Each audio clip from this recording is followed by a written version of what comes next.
네, 평론가 조우석입니다. 독자 여러분, 우리 모두가 알아야 될 게 있습니다. 지금 더불어민주당의 정체인데 지금 민주당은 우리가 알던 옛날 민주당이 아닙니다. 오래전부터 운동권 정당이라고 얘기를 해왔지만 북한에 있는 조선노동당의 형제당이라고 해도 크게 문제가 없을 정도로 아찔한 좌빨 정당으로 변질됐습니다. 그게 민주당의 숨겨진 정체입니다. 아직도 그 당을 온건 개혁정당이라고 알고 있는 사람들은 뭔가 큰 실수를 하는 것입니다. 그런 정당에게 다음 총선에서 우리가 표를 줄 수 있느냐 없느냐 이게 관건입니다. 답은 이미 나와 있다고 봅니다. 어떻게 국민을 더 설득해야 되느냐가 중요한데 저는 지난해 여름에 이미 민주당 내부의 충격적인 권력 서열 문제를 언급한 적이 있습니다.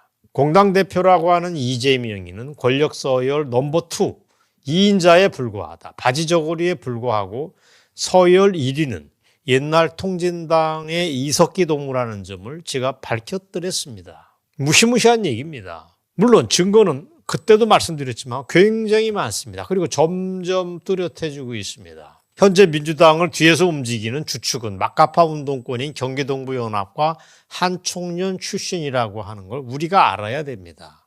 그리고 뒷배를 봐주는 북한과 얘네들이 연계되어 있다는 것도 상식에 속합니다. 요즘도 이재명이가 이른바 인재영입 케이스로 삼민투 출신의 박선원이 같은 수상한 자를 대거 끌어들이고 있습니다. 박선원 생긴 건 멀쩡하게 생겼는데 아주 흉악한 친구입니다. 그리고 2년 전에 대선 때도 이재명 캠프 시절에도 이석기의 사람들을 대거 포진을 했다는 것도 이미 다 알려진 얘기입니다. 정말 민주당이 운동권 정당으로 변질된 차원이 아니고 한 청년 세력에 의해서 납치됐다, 인질로 변했다라고 얘기를 해야 됩니다. 어쩌면 이거 간단한 사안이 아니고 민주당을 대한민국 법의 이름으로 강제 해산시켜야 마땅하다. 그만한 사유가 되고도 남을 정도라고 저는 지적을 합니다. 근데 오늘은 조금 다른 얘기입니다. 이재명 직전에 전직 대통령 문재인이하고 리석기 사이의 커넥션 문제입니다. 문재인과 이석기 사이에 어떤 놀라운 끈끈했던 그 무엇은 어떤 컴컴한 네트워크가 이번에 드러났다라고 하는 얘기입니다. 따라서 이 얘기는 뭘 얘기하느냐. 문재인 그 친구가 간첩이라는 걸 증명해 주는 제3의 증거로 아주 유력하다는 말씀을 드리겠습니다. 이 전모가 이번에 다 밝혀졌습니다. 어디서 밝혀졌냐?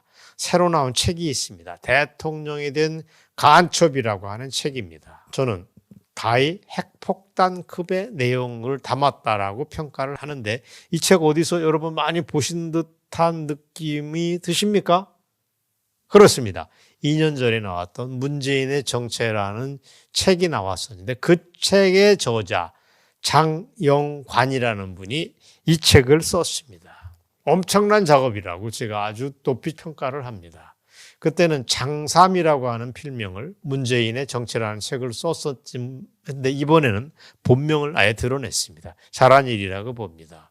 그리고 자유민주당 당대표로 있는 고용주 변호사가 공동저자로 이름을 올렸습니다. 공동저자로 이름 올린 게 이게 영광의 자리만은 아닙니다. 가시밭길을 감수하겠다는 걸로 저는 의지로 읽었습니다. 내용을 다 감수했다. 당연한 거고 또 내용이 무시무시한 얘기를 담았으니만큼 리스크도 함께 나누겠다라고 하는 의도도 있을 거라고 저는 봅니다. 고용주 변호사 여러분이 다 아실 것입니다. 그분은 문재인이가 공산주의자다라고 오래전 발언을 한 걸로 재판도 받고 했지만 끝내 승리했던 영웅 그분입니다. 자, 지금부터 이 책에 나오는 문재인과 리석기 동무 사이의 커넥션을 밝히겠습니다. 이 책의 결론은 한마디로 오늘의 이재명이 민주당의 실세를 차원을 넘어서 이재명이 위에 있는 권력 서열 1위일지도 있다. 왜냐하면 이석기를 뒷배를 봐주는 건 북한 애들이니까. 운동권의 권력 서열이라고 하는 건 북한에 어느 만큼 가까우냐에 따라서 결정이 됩니다. 그 이석기를 키워준 건 파라리 문재인이다라고 이 책에서 얘기를 합니다. 이석기를 키운 건 파라리 문재인이다. 본래 이석기는 지방대학 출신입니다. 거기에 나와서 운동권을 하다가 90년대 말까지 당국에 의해서 체포 대상이었습니다.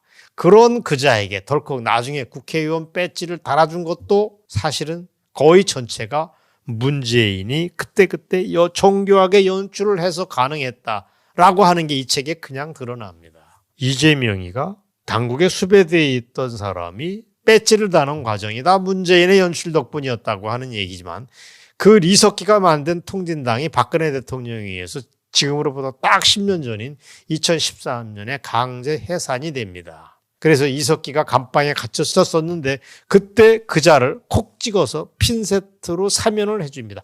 핀세트로 뽑아내지 특별 사면을 단행합니다. 그래서 그 이석기가 지금도 나돌아다니면서 민주당의 뒷배를 봐주게 하도록 만든 것도 역시 문재인이라는 걸 이 책에서 다 드러내고 있습니다. 아까 제가 핀세트 사면이라는 말을 썼지만 자신의 대통령 임기 말에 눈에 안 띄게 마지막에 가석방을 해주는 장난을 또 칩니다. 그러니까 이재명이가 국회의원 되기 전까지 두 번의 특별 사면을 한 거랑 별도로 문재인이가 통진당 문제로 감방에 들어가 있다. 마지막에 문재인이가 또 그 친구를 풀어줍니다. 지금 이석기가 공개활동은 가석방 상태니까 공개활동은 못하지만 저렇게 이재명과 뒤에서 움직이도록 도움을 준 거는 다 문재인의 농간이라는 얘기입니다. 세상에 그런 얘기가 있습니다. 한 번 인간이니까 실수를 할 수 있습니다. 두 번도 가능합니다. 하지만 세 번, 네 번 반복한다면 뭔가 수상한 의도가 있다고 봐야 한다. 바로 문재인과 이석기의 관계가 그렇습니다. 자, 지금부터 하나하나 살펴보도록 하겠습니다. 아까 말씀드렸듯이 젊은 시절의 리석기는 이미 1980년대부터 반국가 활동 혐의로 수사선상에 올라뜨렸습니다. 그러다가 99년도에는 민혁당 관련해서 주요한 피의자로 체포 대상이었습니다. 그런데 희한한 일이 벌어집니다. 그가 2002년에 체포가 드디어 됩니다. 그리고 대법원을 통해서 징역형을 선고받았는데 그 이듬해 문재인이가 딱 등장합니다. 당시 문재인 그자는 청와대에 있는 민정수석 신분이었습니다. 그 민정수석이라는 자리가 매년 있는 특사 때 대상자의 기준을 누구로 하고 어떤 사람을 할까를 정하는데 바로 그 문재인이가 이석기를 광복절 특사의 대상으로 덜컥 포함시킵니다. 그게 언제냐?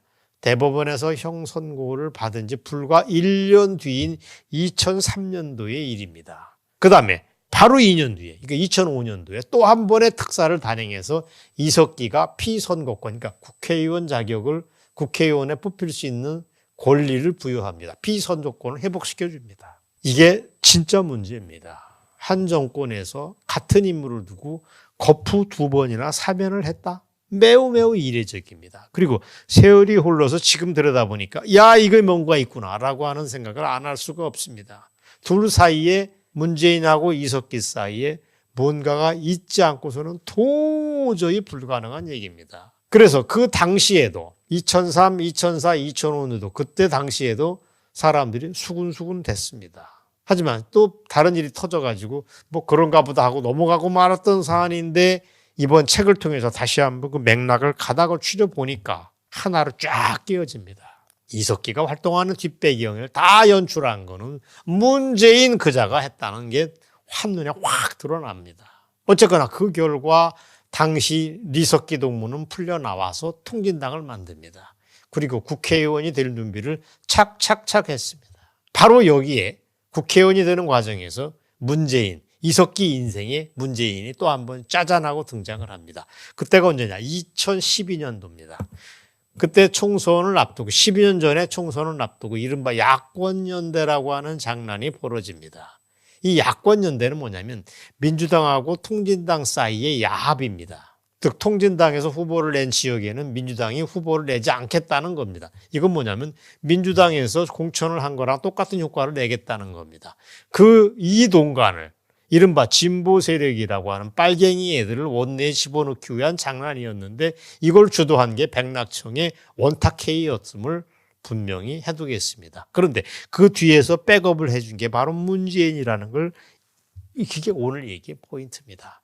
그때 원탁회의에서 문재인이가 어리정거린 사진을 제가 하나 구했습니다. 그 다음에 백낙정이가 하는 원탁회의를 주도하는 사진도 동시에 보시겠습니다. 당시 문재인의 신분은 뭐였냐? 대선 후보였습니다. 그때부터 망초가 심하게 들었죠. 어떻게 문재인 같은 자가 대선 후보로 나옵니까? 어쨌든 그렇게 움직인 결과 당시 대한민국을 뒤집겠다라고 하는 이 목표를 향해서 움직이던 통진당은 리석기를 포함해서 야권연대라고 하는 민주당하고 맺은 야합의 결과 이석기를 포함해서 무려 13명의 국회의원을 배출합니다. 그래서 그때 통진당은 원내 제3당의 지위까지 올라갑니다. 여러분 기억이 이제 다 나시죠? 자, 이 얘기를 종합하면 이석기가 국회의원 배지를 단 것의 80% 이상, 아니 거의 100% 역할을 문재인이가 해줬다라고 하는 잠정 결론을 내리지 않을 수가 없습니다. 이해가 되십니까? 어려울 거 없죠? 자, 그럼 이걸로 얘기가 끝이냐? 아닙니다. 문재인, 이석기 사이에는 엄청 숨겨진 얘기가 많이 있습니다. 즉 이석기가 국회의원이 된 뒤에 국정원으로 바로 직후부터 국정원에서 내란 음모 혐의를 포착을 합니다.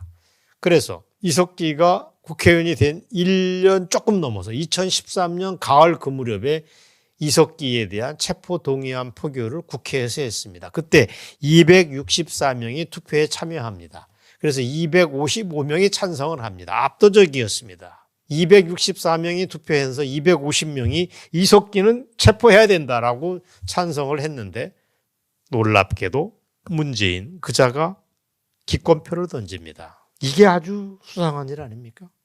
아주 이상한 일입니다. 그리고 3개월 뒤에 문재인이가 속마음을 드러냅니다. 뭐라고 떠듭니까? 이렇게 떠듭니다. 통진당 해산은 반민주적 폭거에 해당된다. 이렇게 얘기를 합니다. 자, 그걸 보도한 신문 기사를 여러분과 함께 보시겠습니다. 정확히 워딩이 그렇습니다. 통진당 해산은 안 된다. 그건 반민주적 폭거다. 이런 형편없는 인간이 있습니까? 그리고 또 이렇게 얘기합니다. 통진당에 대한 종북몰이에 나는 분노한다. 통진당은 종북이 아니다. 뭐 이런 식의 얘기를 합니다. 놀랄 노자입니다. 오늘 방송의 중간 결론은 간단합니다. 문재인은 간첩 그 이상이라고 하는 얘기입니다. 그리고 문재인은 그 이후에 계속 떠들어댑니다. 관훈클럽 토론회 때도 이렇게 얘기합니다. 극소수의 종북주의자가 대한민국 안전에 크게 위협이 되지 않습니다. 이렇게 얘기를 합니다. 이런 형편없는 빨갱이 같은 녀석이라고. 말이나 됩니까? 지금 생각하니 그건 다 이석기를 옹호하기 위한 발언입니다. 이석기를 방패막이 위해서 문재인 그자가 몸을 던진 것입니다. 그리고 그 문재인이가 대통령이 되고 나서 아까 얘기했던 것처럼 대통령 임기 말에 눈에 안 띄게 슬쩍 가석방을 시켜줍니다. 그게 벌써 3년 전 얘기입니다. 그렇다면 오늘 방송의 결론은 문재인은 간첩이 맞다. 세상에 이거보다 명쾌한 얘기는 없다. 이견이 있을 수 없다. 이석기를 이렇게 지속적으로 국회의원 만들어주고 국가전복 내란 업무로 감옥에 들어갔던 친구를 빼주는 인간을 간첩이라고 우리는 얘기할 수밖에 없습니다.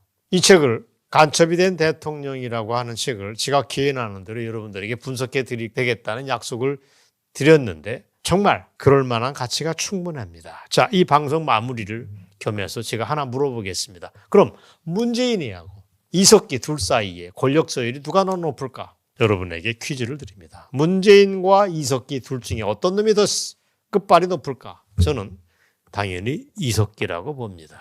저들의 권력 서열은 아까 말씀드린 대로 평양 것들, 북한 것들과 가까이 있느냐 아니냐가 잣대인데 이석기는 그 점에서 쟤네 조직에서 보스가 맞습니다. 최종 보스입니다. 그래서 문재인이가 저렇게 노심초사해서 이석기를 위해서 꽃길을 깔아주고 감옥에 갇히면 뽑아내주고 그런 간첩짓을 하는데 망설이지 않았던 것입니다.